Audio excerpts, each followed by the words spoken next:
And just to emphasize the element of the disparities between the global north and the global south, how the speeches were different in terms of who is giving aid and who wants to receive aid, or who is going to commit to aid and who is asking for debt to be reduced. In the case of Kenya, the Kenyan president, Ruto, he mentioned how they have to choose between buying textbooks, hiring teachers, or paying debt.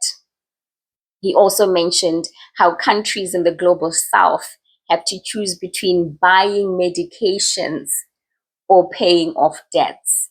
So this was something that was very clear in the speeches at the UNGA, that, you know what, there is this element of disparity. There's those who have and those who don't have, or those who have and those who don't have enough, right? This came up frequently in the conversations of both the leaders in the global north and the global south.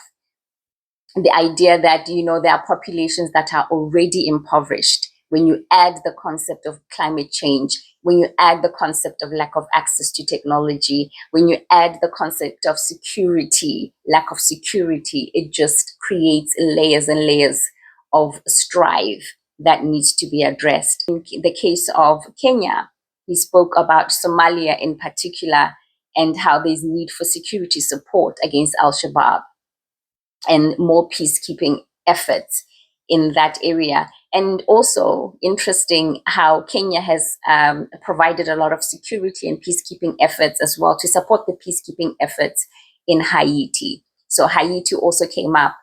Like I'm saying, it was clear disparities when it comes to the conversations or the speeches from the countries in the global north and the speeches from the countries in the global south.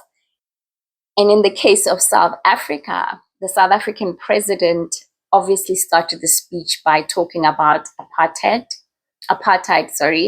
and how 30 years later, it was a good thing to eradicate that particular system because the system was obviously a crime against humanity.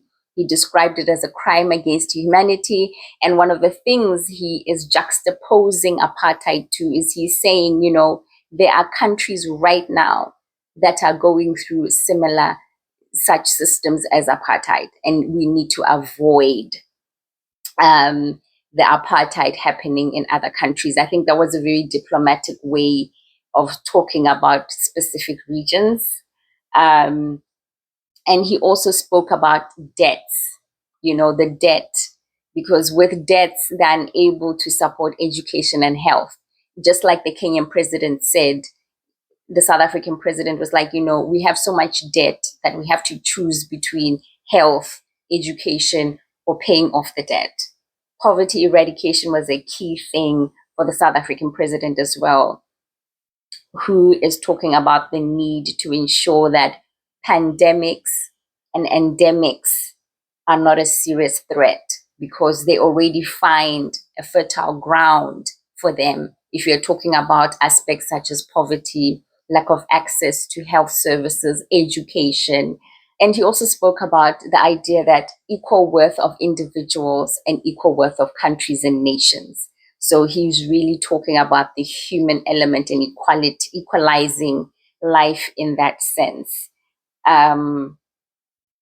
What else did Cyril Ramaphosa highlight that I thought was interesting? So I think, like other presidents from the global south, he also spoke about how, you know, countries in the global south are bearing the brunt of climate change when in fact they are not the ones who caused it. And of course, he spoke about mpox, the spread of mpox in Africa specifically, and how there's just that need for more vaccines. There's a need to mobilize more vaccines. And as I'm saying, as I go through the speeches, I'm like, you know what, there are clear differences between the tone of the speech, the theme of the speech. And if you look at the two regions, the global north and the global south, or the developed region and the developing regions, there's a clear disparity about we need aid or we are committing to give you more aid. That was a major theme in these speeches. All right, my friend, I hope you have an idea of how your geographical location can serve as a determinant of health. Thank you so much for popping by. I hope you're having a lovely day where you're watching from. But most importantly, I hope you're having a healthier day wherever you're watching me from. Bye.